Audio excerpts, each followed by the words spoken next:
La planta de Mamonal, en el corazón industrial de Cartagena, fue el escenario perfecto de una ceremonia cargada de historia, orgullo e innovación. La conmemoración de los 200 años de la batalla naval del lago de Maracaibo, el Día de la Armada Nacional y el acto conmemorativo por los 25 años de Cotecmar, la Corporación de Ciencia y Tecnología para el Desarrollo de la Industria Naval.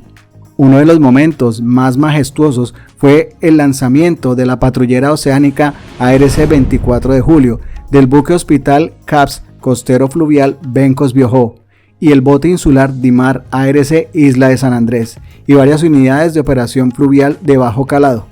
Y fue majestuoso y a la vez también un motivo de orgullo y felicitación, no solamente para Cotecmar, para la Armada, sino también para el gobierno de Gustavo Petro. Así que por favor disfrute ese momento y luego las palabras del presidente Petro. Botadura de la patrullera oceánica ARC 24 de julio, buque hospital costero fluvial Bencos Biojó y el bote insular Dimar ARC Isla San Andrés.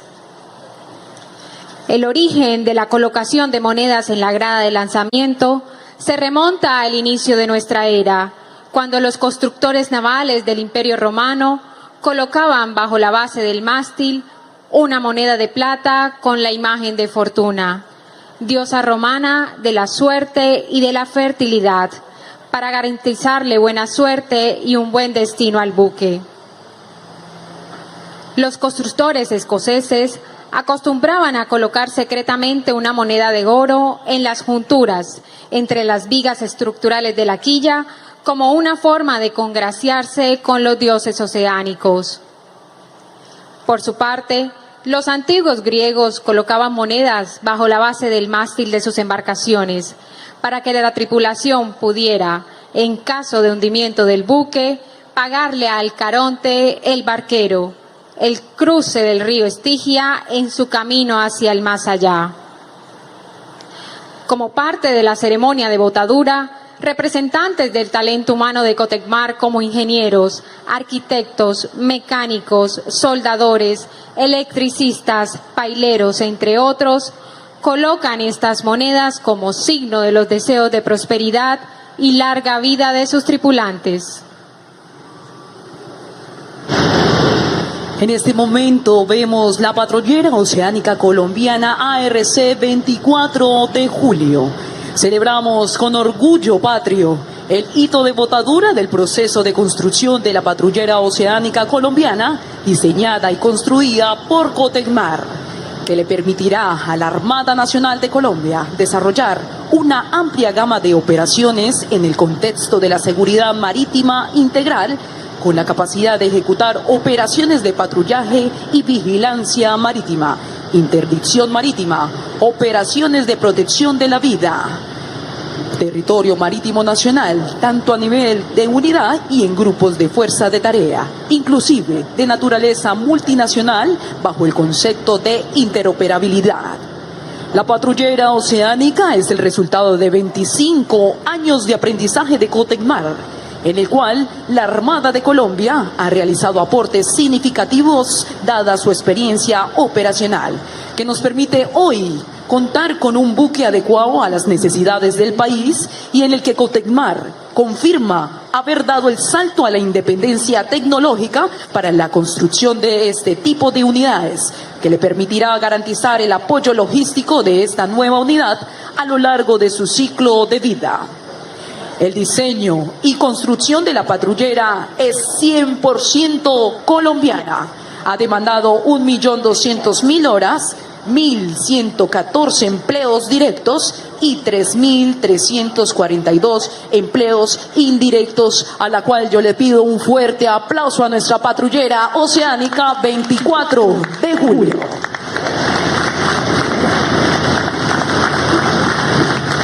Celebramos con orgullo patrio el hito de botadura del proceso de construcción del primer centro de atención primaria en salud costero fluvial para el Andén Pacífico, el cual fue diseñado y construido 100% por manos colombianas para optimizar la capacidad de respuesta en salud de la población de la costa pacífica, con el propósito de prestar servicios de segundo nivel enfocados en cirugía, consulta externa especializada, laboratorio clínico, medicina interna, ginecología, imágenes diagnósticas y consulta externa general, complementando de forma significativa el servicio de salud en la región.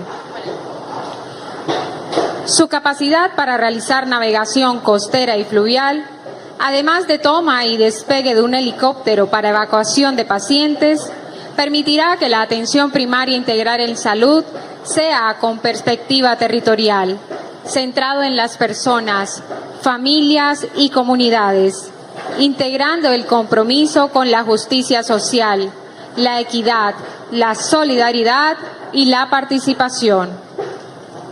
El Centro de Atención Primaria en Salud se convierte en una unidad básica polifuncional que brindará intervenciones en salud clínica, sociosanitaria y socioambiental, convirtiéndose en una alternativa de atención en salud extramural, con operación a través de equipos territoriales de salud, convirtiéndose este buque en el primer contacto con el sistema. El buque ha demandado hasta la fecha 353.954 horas de diseño, ingeniería y construcción, creando alrededor de 287 empleos directos y 861 empleos indirectos, siendo este un impacto positivo en la generación de empleo especializado y formal en la ciudad, la región y el país. Damas y caballeros, con ustedes el buque hospital Bencos Biojó. Un fuerte aplauso.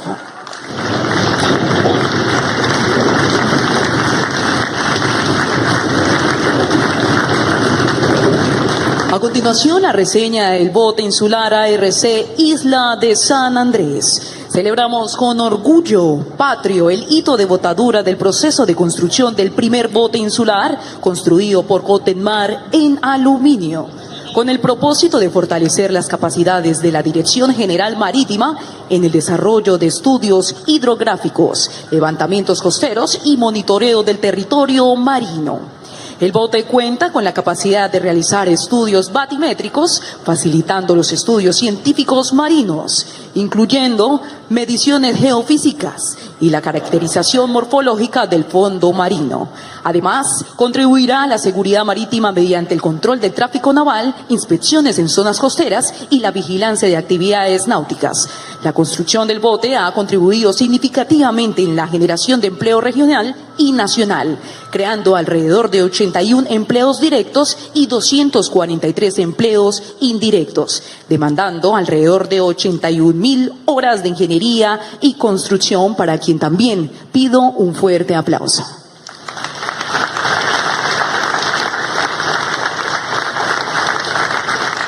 Reseña botes de operación fluvial de bajo calado. Celebramos con orgullo patrio el hito de entrega de 4 botes de operación fluvial de bajo calado de un total de 26 que serán construidos por Cotenmar este año.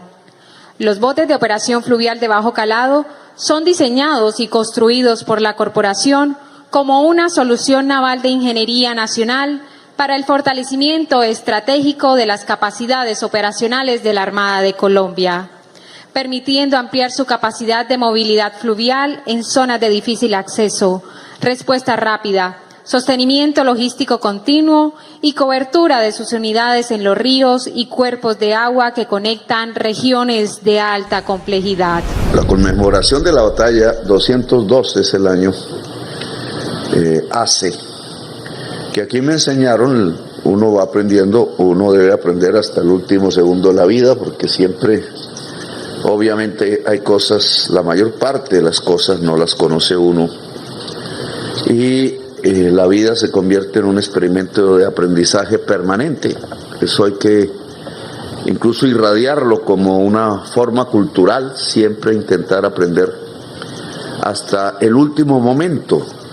Y me enseñaba la Armada que esta batalla que se conmemora hoy, la de Maracaibo, batalla naval, puede ser considerada, la historia no lo ha hecho, porque la historia colombiana oficial, llamémosla así, la que se ha construido a partir de textos oficiales, premia unas cosas, silencia otras. Y a veces incluso la frase aquella de la historia la hacen los vencedores es muy cierto, hasta que leyes propias de una ciencia como la historiografía, etcétera, profesionales, hombres y mujeres, van investigando, van horadando, hasta que van apareciendo cosas que no se conocían, que no se tenían como parte de la historia. Y saber de la historia, el gobierno de Santos y el gobierno mío han transmitido a través de la ley la imperiosa necesidad de volver a estudiar historia. Pues fundamental, porque sin ancestros, sin reconocer ancestros, sin saber qué les pasó con no solo a escala familiar, sino a escala social, cultural, la historia de un país, de dónde venimos, porque todos aquí, también he aprendido eso, todos aquí, ninguno tiene lo que llaman sangre pura. Eso no existe. Y menos con otros colores diferentes al rojo. Lo que existe, y sobre todo en Colombia, es una mezcla de sangres que son parte de la construcción de una historia que, según las nuevas ciencias, se remonta ya a 20.000 años por las mediciones que se han hecho científicamente de Chiribiquete,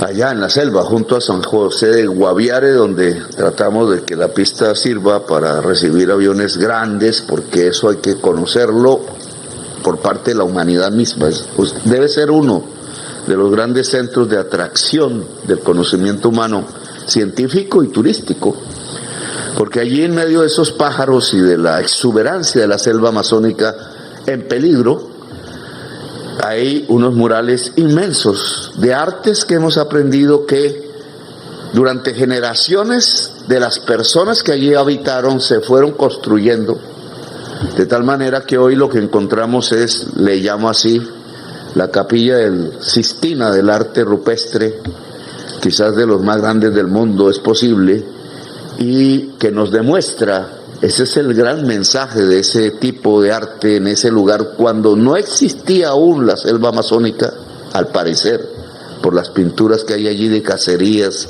los animales, etcétera, es la demostración de que nosotros venimos de antes. Nosotros no nos descubrieron, no nos conquistaron en realidad, aunque hubo armas, etcétera, y guerras y exterminio y genocidio en esas épocas de hace 5 siglos, el que hayamos vivido hace 20.000 años y esa sangre de esas personas esté entre nosotros, sean parte de nuestros ancestros, pues nos debe hacer orgullosos, porque hacer arte hace 20.000 años es una de las vanguardias de la humanidad. No lo pueden presentar muchas regiones del mundo, los seres humanos no eran muchos en aquel momento, hace 20.000 años, y Colombia ya era lo que se llamaba hoy Colombia, ya era un foco de cultura mundial, con otros pocos lugares. En Brasil hay otro lugar similar que tiene 30.000 años de antigüedad, y seguro había un pueblo que en los ríos amazónicos se comunicaba, se trasladaban, una cultura allí que aún está por descubrir. Algunas ciudades en medio de la selva han venido apareciendo en Ecuador, en Brasil, pero lo importante de esto es que somos antiguos, somos ancestrales. ¿Quién nos puede decir que somos ilegítimos en recorrer América?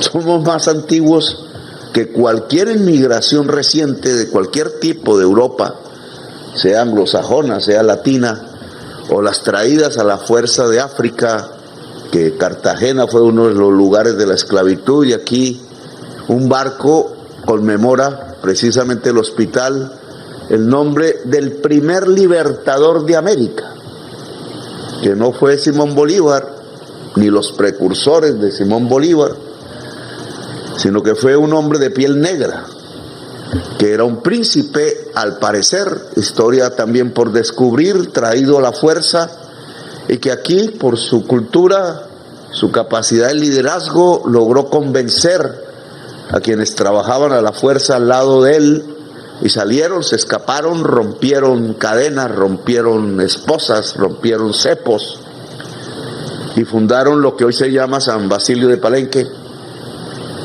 Y ese es el territorio, el primer territorio libre de América, a unos kilómetros de aquí. Que ministro, algo hay que hacer, lo hemos vuelto municipio, era una vereda, un corregimiento. Allí ya hay grandes centros de la cultura, etcétera, pero yo creo que falta mucho más. Y este barco que hoy lanzamos a la mar, llamado Bencos Biojó, que va al lado Pacífico, al Océano Pacífico, hay una diferenciación cultural entre las personas afro que están en el Caribe, sus descendientes, y las que están en el Pacífico. He venido también aprendiendo eso. Y quizás el nombre de Bencos Biojó allá no sea tan importante como aquí en el Caribe, porque se trata de un cartagenero, no nacido aquí, pero se trata del primer libertador de América, con gente de Cartagena que fue capaz, quizás las primeras en toda América, de gritar libertad en medio de la esclavitud. Precisamente así es la dialéctica. Gente esclava que se vuelve su contrario, seres libres. Bien, pues yo me voy extendiendo, pero esta diversidad de la que estaba hablando y esta antigüedad de nuestras sangres, mezcladas obviamente con sangres que al parecer, y este es un tema científico a explorar en Colombia, vienen de muchas partes del mundo. Aquí llegaba gente que ya traía sus propios ancestros mezclados por la historia. Ha hecho que tanto nuestra naturaleza como la humanidad que habita esa naturaleza en Colombia seamos atractivos científicamente por nuestro genoma. El genoma natural de las especies. Somos el segundo país en biodiversidad. Si fuese esta la Gran Colombia, seríamos el primero. Por algo somos el cuarto en el mundo en atraer especies nómadas de animales. Y no pensaba yo tanto en eso, pero lo he aprendido gracias a lo que me explicaron los jeques de Dubái. Nuestra historia de tanta mezcla hace que también seamos muy interesantes científicamente, porque en nuestro genoma se encuentran los genomas de buena parte de la diversidad humana del planeta. Es decir, nosotros mismos somos también una diversidad profunda, y la diversidad, al marcar nuestra naturaleza, tanto la natural como la humana, pues hace de esto nuestra mayor riqueza. Por eso están buscando llevársela en forma de transmisión a través de la fibra óptica. Eso ya tiene que ver con la inteligencia artificial y las vanguardias tecnológicas de hoy. Y por eso la soberanía hoy consiste en que eso no se puede ir sin nuestro permiso. Y obviamente en los actuales momentos se llama eso soberanía digital sobre los datos. Ojo, porque estos temas se vuelven tan nuevos que a veces por desconocimiento perdemos. Cualquier funcionario firma y comete una tropelía por pura y simple ignorancia. La riqueza de hoy está en los datos, y no es simplemente en nuestros nombres, número de cédulas, etcétera, en el genoma. Y entonces la soberanía hoy pasa porque esos datos se guardan aquí, se cuidan aquí, se investigan aquí, y si hay que hacer, digamos, decía el jeque, y ustedes no han llevado tejido humano en Marte, y nunca entendí qué era, ahora sí lo entiendo. Que la forma como la humanidad en un futuro que ojalá superando sus conflictos y los problemas actuales, sus diferencias, pues obviamente se puede expandir. Estos se han burlado mucho y me han echado muchas groserías, pero la ciencia va hacia allá. Veremos si la historia va hacia allá. Explorar nuestra diversidad, por tanto, que es la base de la bioeconomía, es fundamental. Y aquí, que solo estamos botando metales al mar, es lo que se ve, pero también aquí hay unos intestinos, fibra óptica, unas embarcaciones más que otras. Entre más compleja la embarcación, más fibra óptica hay. A diferencia de hace unas décadas, el poder militar incluso no está en el acero, sino que está en la matemática que va adentro, y este es otro tema que he querido irradiar dentro de la fuerza pública. Es la fibra óptica que va adentro, porque dentro de esa fibra va una sangre que se llama información, matemática, vuelta matemática en algoritmos, y es lo que determina el poder militar del barco. Si puede defenderse de otro tipo de matemáticas que lo pueden atacar, etcétera. Cómo se pilotea cada vez más a través de las matemáticas. Este barco hospital debe tener eso, porque no es la simple atención humana de una enfermera, de una médica que hay allí en las poblaciones pobres del Pacífico, que se pueden enriquecer, es a partir de que el Estado ayude. Pero si ahí puede haber comunicación, fibra óptica, aparatos que van elevando la calidad de la atención médica que se va a brindar a la población, en su mayoría afroindígena, del litoral pacífico, que como todos sabemos hoy todavía conserva, por la exclusión que ha vivido, el primer lugar en exportación de cocaína. La Armada nos ha ayudado en esta tarea. Quizás es la fuerza pública que más hace en este frente. De los 2.333 toneladas de cocaína que se han incautado en este gobierno hasta la fecha, bueno, ya hace unos días, 1.362 las ha incautado la Armada, de dos maneras, aquí, en este puerto incluso, o con inteligencia en las rutas incluso internacionales o en los puertos a donde llega ese producto que las decisiones mundiales han dicho que son ilícitos. Yo critico mucho esas decisiones mundiales, pero no las puedo cambiar. Entonces, en esa medida, la Armada ha logrado uno de los, quizás hoy, habría que hacer esas cuentas bien, es la fuerza pública armada del mundo con más capacidad en incautación de sustancias ilícitas. Y a veces nos echan groserías por allá, pero esa es la realidad. Aquí, incluso este esfuerzo que desde trabajadores mental y físico, haciendo este buque ARC 24 de julio, porque aquí tengo este esfuerzo físico de colombianos, colombianas, trabajadores, ingenieros, ingenieras, etcétera, es una ayuda a los Estados Unidos y al mundo. Nosotros ayudamos a la sociedad de los Estados Unidos y los ayudamos con este tipo de cosas y otras. La más valiosa de todas, con vidas humanas que terminan en las acciones contra este tipo de tráficos, muertos, colombianos y colombianas civiles y militares, que ya suman entre todos los latinoamericanos 1 millón de personas asesinadas. Y la mayor parte de esa cantidad es de colombianos y colombianas. Eso es una ayuda invaluable, porque esa muerte se debe, en primer lugar, a la codicia, pero en segundo lugar a la lucha que esa codicia se desata en muchas regiones de Colombia, en muchos lugares de Colombia. Y entonces, ¿eso qué es? para que sea tratado de manera vilipendiada por algún sujeto que no conoce de la historia ni de lo que pasa en Colombia.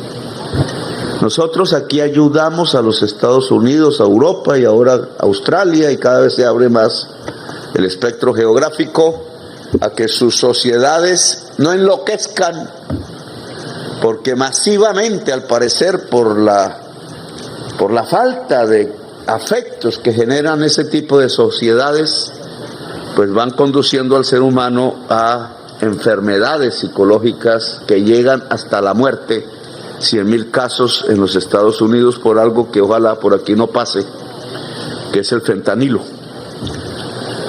Esta ayuda debe ser valorada, y la fuerza pública, cuando se reúna, y los funcionarios civiles con funcionarios de otras sociedades, tiene que resaltar esto. Es que no nos están ayudando, somos nosotros los que ayudamos. Punto. Porque allá no mueren, aquí sí. Y la vida humana es lo que mayor valor tiene. No es el dólar. 170 millones de dólares nos lo pueden quitar, sí. Pero si iban a las propias empresas de los que nos regalaban el billete. Eso nos ayuda. Y muchos colombianos y colombianas se robaron ese billete. También. Pero eso no ha tenido un efecto, una eficacia en la intención de que Colombia pueda salir de la violencia o los Estados Unidos se puedan ayudar desde Colombia en sus problemas sociales conflictivos que como toda sociedad tiene. No nos metemos en la política interior de ellos, pero no se puede desmeritar. Oiga, que Colombia está ayudando a los Estados Unidos a que su sociedad no enloquezca más. Y si ellos ayudan, pues nos estamos colaborando. No es al revés. Colaboración es como la humanidad puede salir adelante. Si se colabora, si se ayuda. Y América Latina tiene además una ayuda más importante, que es descarbonizar la matriz energética de los Estados Unidos, pero de eso no voy a hablar aquí. 2.148 narcotraficantes han sido capturados en Colombia, en este gobierno. Lo que yo más hago en mi oficina es firmar extradiciones. Aburridamente, porque no me causa placer. Y ahí llega el 40 cada día, 20. Y ya van 2.148.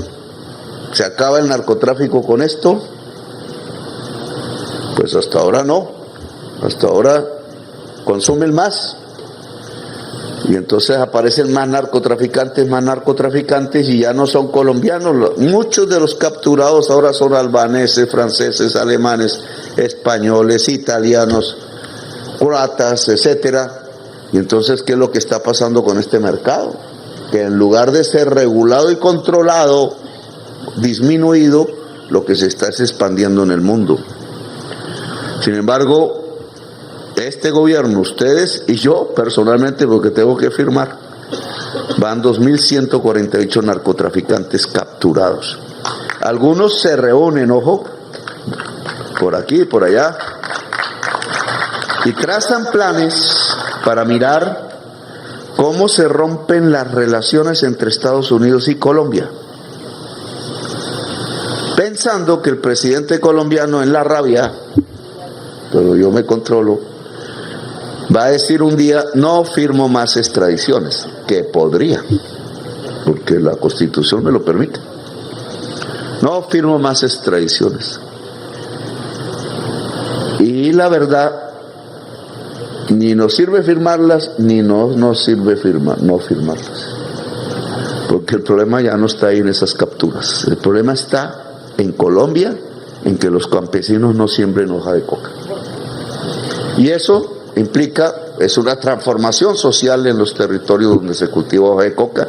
Eso lo hemos aprendido desde hace tiempo, pero es difícil producirlo porque el mismo Estado colombiano, el gobierno nacional, tiene una serie de inercias que llevan el dinero público, el de los impuestos, a los sectores que más dinero tienen en Colombia. Y entonces todo va para Bogotá, todo va para Medellín, para etcétera. Y donde están esas hojas de coca no reciben la carretera. Imagínense, voy a poner un ejemplo. El Quibdó Chocó, que no tiene que ver con la hoja de coca, pero Quibdó Medellín, la carretera vale 180.000 millones de pesos, la obra completa.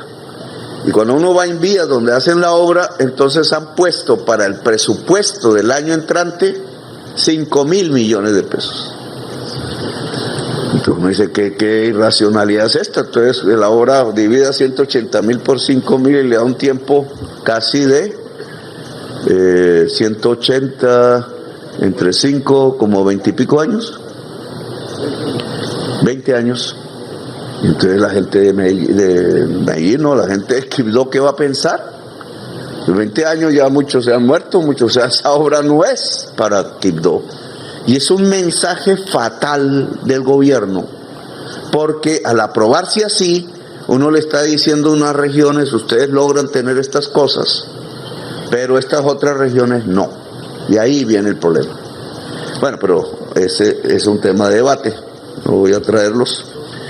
Hemos acabado 589 máquinas que son las dragas, los dragones, para la extracción del oro. Esto ha sido siguiendo una tesis mía, y es que si nosotros golpeamos la economía ilícita pueda disminuir la violencia. Y entonces la tesis ha sido cierta o no, pues hay que mirarlo en las cifras, que son temas ya de mayor análisis. Golpear las economías ilícitas de tal manera que sientan el golpe permite desfinanciar la actividad violenta en el país. El resultado es ambiguo. La violencia, la tasa de homicidios en Colombia, si cogemos eso como indicador, nos muestra que la mayoría de los municipios no tienen homicidios. Entonces hay una Colombia en paz. Pero nos muestra que se localiza el homicidio en otras regiones de Colombia. En algunas decrece, hemos tenido éxito, en otras, por ejemplo Nariño, casi en todos los delitos, pero en otras crece. Me voy a una estadística que me sorprendió. Montería tiene hoy una tasa de homicidios, ojalá esté bien la estadística, de 4.1 homicidios por 100.000 personas. Eso es como en Europa. Montería. Entonces ahí algo pasó, que no necesariamente es bueno, pero ahí algo pasó. Bogotá, que era la que venía disminuyendo desde todas estas décadas, saliendo bien, entonces ahora aumenta. No, desde abajo aumenta. Tunja, entonces es la ciudad más pacífica de Colombia, ¿cierto? No me acuerdo el indicador. Un homicidio por cada 100.000 habitantes. Eso es como Japón. Pero si uno se va a Cúcuta o a Tibú o a Cartagena, entonces uno se encuentra con que es diferente completamente. ¿Y qué los hace así? ¿Por qué? Porque Cartagena es un puerto, porque Barranquilla es un puerto, porque Santa Marta es un puerto. Ahí acabamos esta mañana de incautar una tonelada de cocaína que baja por la Sierra Nevada, a lomo de mula, supongo. Entra una ensenada de esas, se va hacia Haití. Venía yo diciendo que el tema está en Haití, y logran con la DEA coger una tonelada en una isla de Haití. Entonces, la violencia colombiana está subiendo, es donde las rutas del narcotráfico, la producción de cocaína y la exportación de cocaína hacen presencia. Y entonces es una parte de la geografía. Ahí es donde yo creo que si se afecta la producción, el transporte y la exportación y la llegada, podemos ir dominando mejor la situación. Tesis. No digo que sea la verdad absoluta. Por eso le he pedido a la Armada que asuma la administración de los aeropuertos en lo que el Estado le corresponde. De puertos. El aeropuerto de Bogotá es un puerto, pero no le correspondería a la Armada. Que la asuma, pero se están demorando los señores de la DIAN meses en tomar esta decisión, y así no sirve porque es un peligro el que las organizaciones contrabandistas, sobre todo, que usan los puertos, sale cocaína, entra contrabando, entra armas, pues se alisten y lo que hagan es penetrar la armada y no logramos el objetivo y ponemos una institución en peligro, porque eso tiene que ser por un tiempo breve, simplemente para que no logren coordinarse y entonces el contrabando baje. Preguntan, yo tengo una fuerte discusión política con los gobernantes de Antioquia, pero me resulta que el dato de crecimiento industrial de Antioquia resultó exageradamente buenísimo, 7,5% real, y ahora que salieron de pobreza, pues imagínense, este es lo que más disminuye pobreza, Medellín, donde dicen que yo no quiero. Y este dato de crecimiento industrial tiene que ver es con el crecimiento de las confecciones, cueros, etcétera.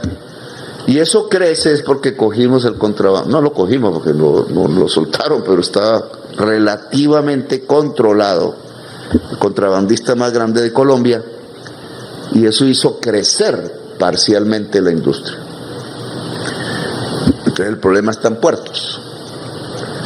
El poder controlar los puertos se nos vuelve una tarea de seguridad nacional. Y es un tema de fuerza pública, no de contratistas privados. Dejo esto aquí porque ya estamos inaugurando nuestros barcos. Al ministro Jaramillo le agradezco su idea. Toca un barco fluvial también para los ríos amazónicos y de la altillanura, y para este caso los puertos, los pueblos costeros, Caribe, ojalá, y Pacífico, que empiezan a tener una atención primaria y preventiva que está dentro de nuestra idea de la reforma a la salud. Tampoco lo meto en el debate, pero esto es eso. ¿Cómo llega personal médico hasta el último rincón de Colombia, hasta el último lugar más remoto, un médico, una médica, a ver cómo está la familia? Y a determinar y a diagnosticar, y si es del caso, atender. Y si es peor el caso, pues llevar.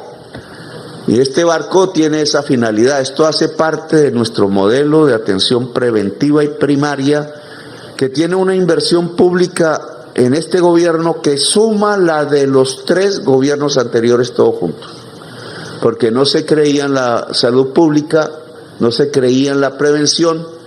Los datos que presenté en el Congreso de la República preliminares muestran una caída de las tasas de mortalidad y morbilidad de manera importante en niños, niñas, causas de desnutrición, causas generales, madres, mujeres embarazadas, fetos y personas adultas en las enfermedades crónicas, que caen un 12% desde el último año del gobierno de Duque a la fecha. Luego, el modelo preventivo está dando resultados. La crisis de la salud no es una crisis de la salud, es una crisis de las EPS, que es diferente. El barco que aquí se tira entonces tiene que ver, primero, con la ayuda que le hacemos a Estados Unidos para que no enloquezca su sociedad, y segundo, con la ayuda que hacemos a los pueblos más excluidos de Colombia para que atiendan a su población desde el punto de vista del derecho a la salud. Y el tercero va para San Andrés, donde también tenemos un grave problema. Y es que la juventud sanandresana, encerrada ya porque no llega un buen cable de fibra óptica, los servicios de internet son malos, podría moverse en el mundo sin salir de San Andrés, no tiene más opción que ser pilotos de mar, llevando cocaína a Estados Unidos. Ya hay 400 presos y hay un número indeterminado de jóvenes sanandresanos y de Providencia desaparecidos, porque las mismas mafias matan al piloto porque conoce la ruta.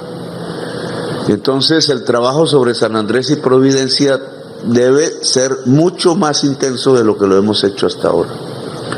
Bueno, el tema de la administración de puertos desde el punto de vista estatal debe pasar a la Armada, ojalá, Hoy hemos tenido aquí y en estos 2 días una discusión.